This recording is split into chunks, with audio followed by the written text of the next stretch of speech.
So with the recent price increases on some food products and the holidays right around the corner, Keenan Falconer, economist of the UN Jamaica Economy Panel and academic researcher with the Sir Arthur Lewis Institute of Social and Economic Sciences, Sally Sets at the UWI Mona, is going to be talking to us about the new increases and how to handle them. Good morning to you. Hi, good morning. You're not spared from the prices either. No, I'm not. So the last time you were here, Keenan, weren't you graduating?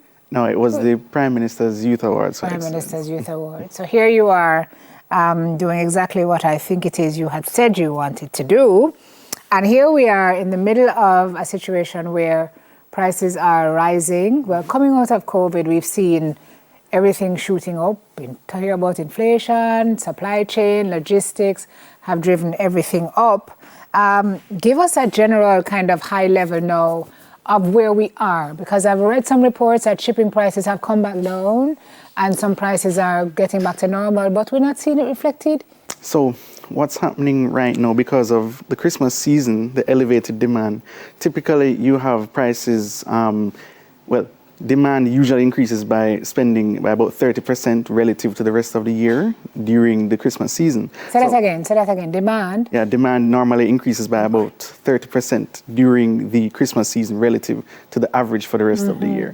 So even though supply chains are normalizing and shipping prices are coming down, you have demand increasing again. So what's happening is that the supply now needs to catch up again for the Christmas season in particular. Because when you have a lack of supply relative to demand, that's when prices start to go up. Yeah. And so what we see now also, companies have to maintain inventory for longer, and because owing to shipping delays. And because they have to maintain inventory for longer, they have to pay more to hold them before they can clear them again. So until the supply increases, worldwide, we're going to continue to see an increase in prices over the period.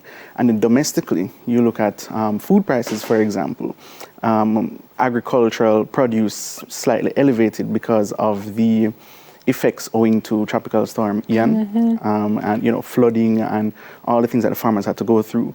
But on the upside, fertilizer prices are going down as an input into the process. So hopefully we can see that being reflected in the final price. Okay, so what does that mean for the consumer? Because typically, our purchasing power is less. Our dollar means littler. Yes. But do we find that it's not like we're leaving the things on the shelves? Keenan, where are we finding where are Jamaicans finding the money to purchase the products?